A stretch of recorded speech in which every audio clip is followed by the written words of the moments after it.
America, and he's still in his 30s. There is a baseball pitcher who makes more than $4 million a year even though he has been labeled mentally challenged. There was a long silence between us.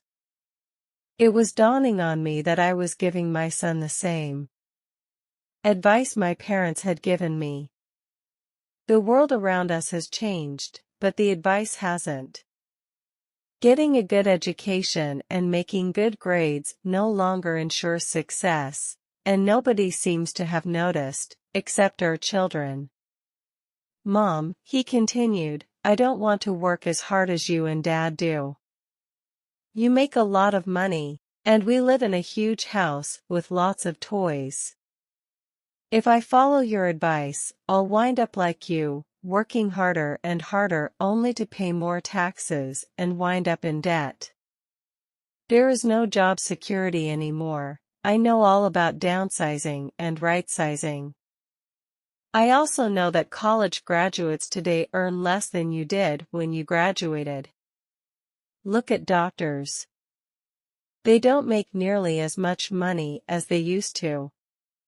I know I can't rely on Social Security or company pensions for retirement. I need new answers. He was right. He needed new answers, and so did I. My parents' advice may have worked for people born before 1945, but it may be disastrous for those of us born into a rapidly changing world. No longer can I simply say to my children, go to school, get good grades, and look for a safe, secure job. I knew I had to look for new ways to guide my children's education. As a mother as well as an accountant, I have been concerned by the lack of financial education our children receive in school. Many of today's youth have credit cards before they leave high school, yet they have never had a course in money or how to invest it, let alone understand how compound interest works on credit cards.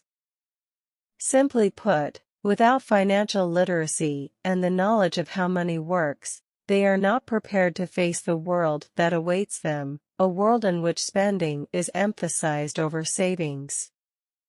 When my oldest son became hopelessly in debt with his credit cards as a freshman in college, not only helped him destroy the credit cards, but I also went in search of a program that would help me educate my children on financial matters.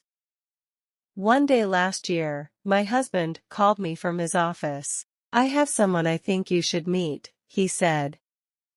His name is Robert Kiyosaki. He's a businessman and investor, and he is here applying for a patent on an educational product.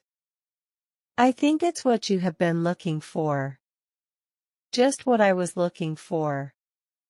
My husband, Mike, was so impressed with cash flow, the new educational product that Robert Kiyosaki was developing, that he arranged for both of us to participate in a test of the prototype. Because it was an educational game, I also asked my 19-year-old daughter, who was a freshman at a local university, if she would like to take part, and she agreed. About 15 people, broken into 3 groups, participated in the test. Mike was right. It was the educational product I had been looking for. But it had a twist.